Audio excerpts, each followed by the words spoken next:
এখন বিএনপি আপনাকে নমিনেশন দেয় কিনা, বিএনপি আপনাকে কিভাবে ট্রিট করে, একটা আমি দামি প্রার্থী দাঁড় করায় কিনা, সেইটাও একটু আসলে দেখার বিষয়, যে সেইটা আসলে কোথায় গিয়ে দাঁড়ায় আর কি। আমার মনে হয় এক মিনিট, আমি যেহেতু 17 সাল থেকে কাজ করছি, আমি জানি যে আমি দাবি বা যেই প্রার্থী দাঁড় করাক মানুষ আমার সাথে আছে আলহামদুলিল্লাহ। আপনি আমার প্রোগ্রাম গুলো দেখলে আপনি বুঝতে পারবেন মানুষের সারা ইজ ডিফারেন্ট, তো ওইটা আমার সাথে আছে। মাইনাস শেখ হাসিনা কোনো একটা আওয়ামী লীগ গড়ে তোলার তৎপরতা আছে এর মধ্যে, বা এটা আপনি সমর্থনও করবেন কিনা, বা এটা নিয়ে আপনি মন্তব্য করবেন কিনা? একটা মন্তব্য তো আছে। আমরা লক্ষ্য করেছি ওনার বাসায় গেছেন এবং কোনোভাবে যাতে খবরটি বাইরে না যায় সেটার একটা চেষ্টা ছিল, অর্থাৎ মিটিংটি গোপনীয় সে ব্যাপারে কোনো সন্দেহ নাই। এবং এরপরে কিন্তু আমরা অনেক হাঁক ডাক শুনেছি, কিন্তু সরকার কোনো রকম কোনো মন্তব্য করেনি বা সরকারের তরফ থেকে আমরা কোনো কথাও শুনতে পাইনি। সো অ্যাপারেন্টলি আমরা ধরে নেই যে একজন সাবেক সংসদ সদস্য এবং সাবেক মন্ত্রীর বাসায় 3 জন কূটনীতিক গিয়েছিলেন এবং তাদের সৌজন্য সাক্ষাৎই আমি ধরে নিচ্ছি, এবং তাদের মধ্যে ডেফিনেটলি পলিটিক্যাল আলাপ আলোচনা হয়েছে। সাবের হোসেন চৌধুরীর ব্যাপারে একটি কথা না বললেই না, উনি আওয়ামী লীগের খুব সজ্জন পলিটিশিয়ানদের একজন হিসেবেই ওনাকে মানুষ জানে, পারসেপশনটা সেরকম। তো 111 এর সময় অনেকে বলেন যে তার একটা -2 ফর্মুলা যেটা ছিল সেটার সাথে তার এক ধরনের যোগাযোগ হয়তো বা ছিল, এটা আমি জানি না, আমি আওয়ামী লীগের কথা বলতে পারবো না, বাট এটা মাঠের একটা পারসেপশন, পলিটিক্যাল ফিল্ডের একটা পারসেপশন যে উনি 111 এ -2 এর সঙ্গে যুক্ত। তো এখন আবার নতুন করে শুরু হয়েছে যে শেখ পরিবারকে বাদ দিয়ে নতুন করে আওয়ামী লীগ যাদের হয়তো ক্লিন ইমেজ আছে, সেরকম কোনো ব্যাগেজ নাই, যাদের হাজার হাজার কোটি টাকা লোটপাট পাচারের ইয়ে নাই, ট্র্যাক রেকর্ড নাই, বা গুম মানুষকে মিথ্যা মামলায় দেওয়ার ট্র্যাক রেকর্ড নাই, অর্থাৎ যারা অ্যাপারেন্টলি ক্লিন ইমেজের পলিটিশিয়ান, তাদেরকে নিয়ে আওয়ামী লীগকে নতুন করে আবার যাত্রা শুরু করার। তো সেখানে জনাব সাবের হোসেন চৌধুরীর বাসায় এই মিটিংটা আপনি বিচ্ছিন্ন ভাবে ধরার কোনো উপায় নাই, এটা একই সূত্রেই আসলে গাথা হিসেবেই আমার মনে হয়। আমার মনে হয় যে বেরিসা ফারহানা মন্তব্য করেছেন, কিন্তু জনাব নুরুল হক নূর শুনতে পেয়েছেন কিনা আপনি যেখানে ছিলেন সেই জায়গা থেকে বলেন। আমি একটা নতুন প্রশ্ন করেছিলাম, শেষ কমন প্রশ্ন আপনাদের জন্য, যে প্রশ্নটা হচ্ছে যে সাবের হোসেন চৌধুরীর গ্রেপ্তার, জামিন, পরে আবার ইউরোপীয় ইউনিয়নের বৈঠক, এটিকে আপনি একটি মাইনাস শেখ হাসিনা একটি অন্য আওয়ামী লীগের একটি প্রক্রিয়া, এটা আপনি মনে করেন কিনা? আপনি যে উত্তর দিচ্ছিলেন যে প্রশ্নটা, সেটা থেকে যদি শুরু করেন। রাইট, আমি যেটা বলছিলাম এইখানে আপনার এই বিদেশিদের মধ্যস্থতায় আপনার আওয়ামী লীগকে একটা অল্টারনেটিভ আওয়ামী লীগ হিসেবে নির্বাচনে নেওয়া কিংবা জাতীয় পার্টি, এই মেকানিজমটা শুরু থেকে চলছিল। আপনার নিশ্চয়ই মনে আছে হাসনাতরাও আপনার সেনা প্রধানের সাথে মিটিং এর পরে ধরনের কথাবার্তা বলেছিল। সেকেন্ড হচ্ছে আপনার এই সাবের হোসেন চৌধুরী গ্রেপ্তারের পরে এত দ্রুত সময় জামিন পাওয়া, এটা কিন্তু পরিষ্কার যে সরকারের উপদেষ্টাদের সেখানেও 2 জন উপদেষ্টার নাম এসেছে, এবং আপনার পরবর্তীতে আমরা দেখেছি আমেরিকান এমবাসিতে 3 জন উপদেষ্টা গিয়ে মিটিং করে। আসলে এটা আমাদের জন্য লজ্জা যে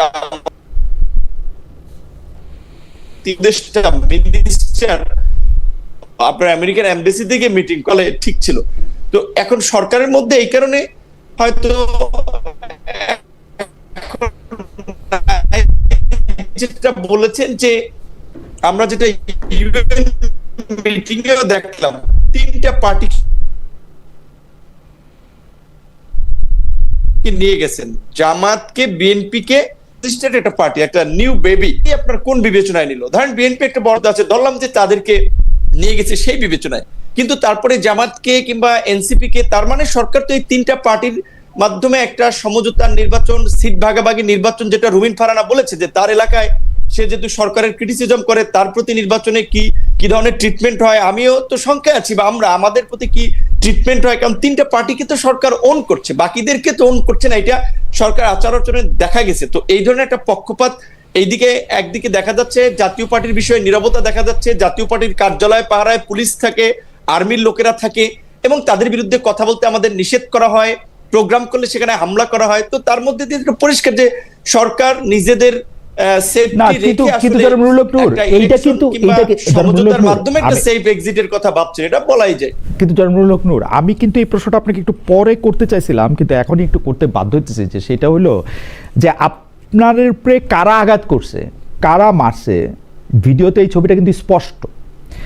সেখানে আপনারা কিন্তু মামলার উদ্যোগ নিয়েছেন জাতীয় পার্টির এগেনস্টে, জাতীয় পার্টির নেতাদের বিরুদ্ধে, এবং জাতীয় পার্টির এগেনস্টে মামলা করার ক্ষেত্রে বা জাতীয় পার্টির অফিস গিয়ে আপনারা ভাঙতে গেছেন, যেটা আমরা নুরুল হক নূরের আগে কখনো দেখি নাই, বা অভিমুখে আপনি যাত্রা করতে গেছেন।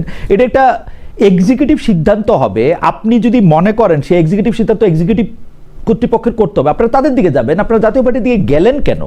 মানে এবং জাতীয় পার্টিকে মানে মানে এইটা এইটা এইটা এইটা এইটা কি এই কাহিনীটা কি খুব সরল নাকি?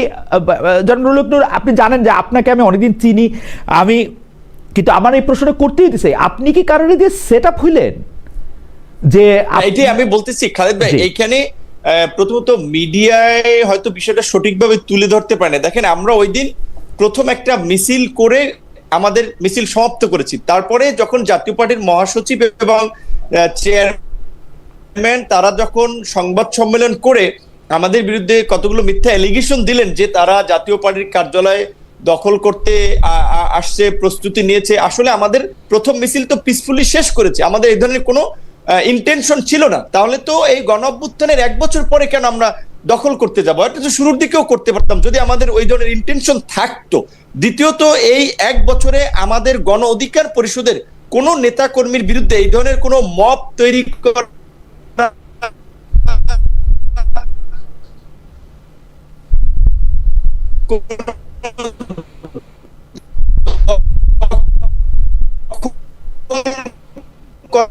মামলা হিসেবেই যখন মিথ্যা অ্যালিগেশন সম্মেলন মশাল মিছিল শেষ করে সংবাদ সম্মেলন করার জন্য আমাদের কার্যালয়ের সামনে ডায়াসের সামনে আমরা অবস্থান নিচ্ছিলাম, সাংবাদিকরা তো সেখানে ছিল। সেইখানে আমাদের কিছু ছেলেরা আমাদের এই মিছিলের শেষ মাথা নাইটিঙ্গেল মোড়ে ওখানে ছিল, ওই দিক থেকে আসতে আসতে আইন শৃঙ্খলা বাহিনীর সাথে তর্কে জড়ায়।